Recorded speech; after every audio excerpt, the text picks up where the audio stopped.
Esta es mi evidencia número 2 en la materia México Contemporáneo, que me es impartida por el profesor Mario Jiménez Díaz y es perteneciente al módulo 2 México Revolucionario. Bueno, comenzaré por explicar los sucesos históricos más relevantes para la consolidación del Estado mexicano. El primero es la restauración de la República. Este periodo se da con la caída del imperio de Maximiliano de Habsburgo, que fue más que nada terminado o fue derrocado por el ejército liberal de Benito Juárez. En este momento hubo muchos cambios políticos, sociales y económicos.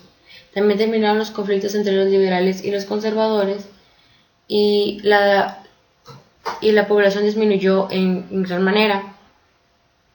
El gobierno se volvió muy desorganizado y la mayor parte de la población vivía en condiciones de miseria muy reprobables. Después de esta etapa continúa el Porfiriato, que comprende el periodo que Porfirio Díaz gobernó el país de 1877 a 1911, es decir, 30 años. El gobierno de Porfirio Díaz fue más que nada muy militarizado y tenía mucha mano dura en contra de las personas que no querían acatar sus leyes. Este periodo también empezó las empresas extranjeras a invertir en México y se empezaron a construir las industrias. También hubo más empleos para los obreros. También un tema muy controversial era la libertad y los cambios sociales que estamos surgiendo en esta época, ya que Porfirio Díaz no dejaba que hubiera mucha libertad, porque cuando los dejaba no podía mantener la paz, entonces tenía que meter a fuerza al gobierno para que controlara las situaciones. Después del término del porfiriato sigue la revolución. En la revolución surgieron ideas liberales y movimientos de los campesinos y de los obreros. También hubo huelgas demasiado importantes, como la de Cananea y la de Río Blanco, que fueron oprimidas por el gobierno, pero fueron muy controversiales, ya que se exponían las inconformidades que tenían los obreros respecto a las largas horas que se les daban en las jornadas de trabajo y los bajos sueldos. En esta etapa surge Madero y se proclama con el Plan de San Luis en contra del gobierno de Porfirio Díaz. Cuando Madero toma la presidencia, se olvida de quienes lo ayudaron y es fusilado por los que antes fueron sus aliados, Emiliano Zapata y Pancho Villa. Después de que Madero cae y muere, queda como presidente provisional Victoriano Huerta. Después sigue la consolidación del Estado postrevolucionario. En esta etapa hubo muchos conflictos, ya que muchas personas querían tomar el poder. Carranza fue uno de las figuras que proponía que el gobierno debería recaer en un civil y no en un militar, es decir, en una persona que haya tenido a fuerza antecedentes militares. Y Álvaro Obregón proponía que debía seguirse la jerarquía militar, es decir, que el presidente haya tenido algo que ver con las fuerzas militares. Mientras que cuando Carranza muere, el Grupo Sonora queda a cargo del poder y después de, al pasar el tiempo, Elías Calles toma el poder que antes tenía el Grupo Sonora. Cuando terminaron el periodo de Elías Calles, también terminaron el de Pascual Ortiz y Abelardo Rodríguez, surge Lázaro Cárdenas, que trajo muchos beneficios en la economía y también en la educación en México, creando el Instituto Politécnico Nacional. Por último, es la consolidación del Estado y el institucionalismo, que en 1940 termina el gobierno de Lázaro Cárdenas y empieza el de Ávila Camacho, que fue el último presidente con antecedentes militares. También ya en esta etapa no eran muy utilizadas las fuerzas militares, sino era más controlada la situación del país por otras cosas como las leyes. También México comenzó a importar y exportar productos, y a eso se le llamó el milagro mexicano. Trajo muchos beneficios consigo, como muchos empleos para los obreros y para los comerciantes, y sobre todo mejores condiciones de vida a toda la población mexicana. También, y ya, es todo de esta parte. Bueno, ahora voy a presentar los actores, los personajes más relevantes en este proceso histórico, y comenzaremos por Benito Juárez. Benito Juárez proponía una política liberal. También su ideal era tener una república federal. Hubo muchos avances de acuerdo a la educación en su gobierno, y creó la Escuela Nacional Preparatoria, y hizo que la educación fuera laica, gratuita y obligatoria, que hasta el día de hoy es una ley que se sigue acatando.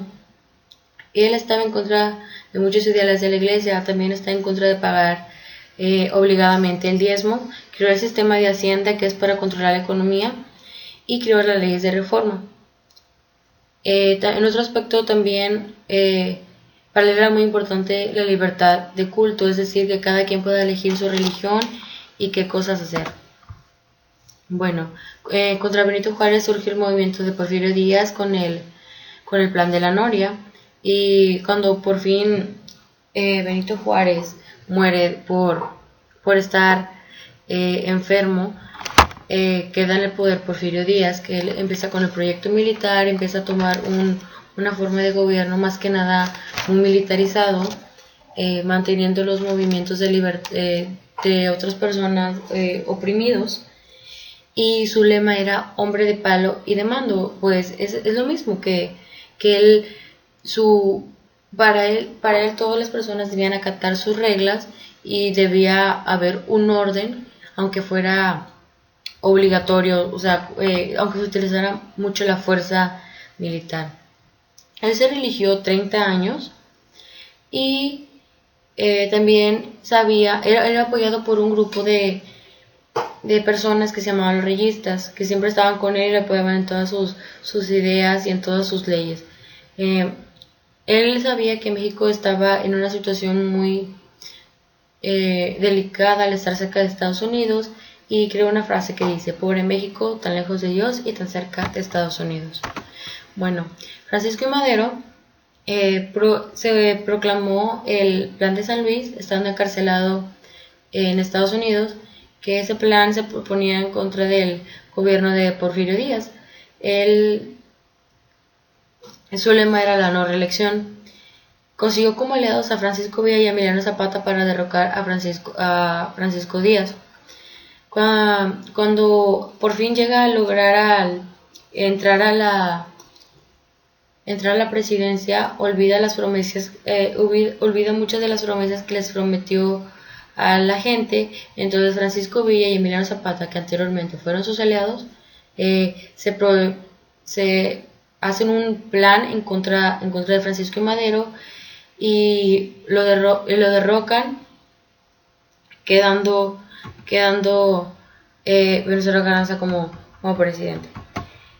Venustiano Carranza crea lo que es el Plan de Guadalupe, y reformula la Constitución de 1857, creando la Carta Magna. Para él, los seguimientos que tenía la Constitución eran de libertad, de igualdad, seguridad y educación gratuita.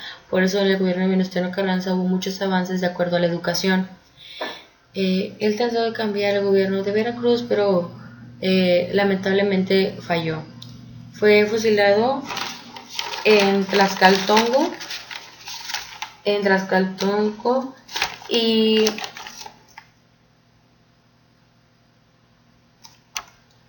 y porque le hicieron el plan de Agua Prieta en contra de él. Lázaro Cárdenas. Lázaro Cárdenas fue un militar que propuso un gobierno populista, impulsó elegido como una forma de trabajo para los campesinos, que fue un beneficio muy grande.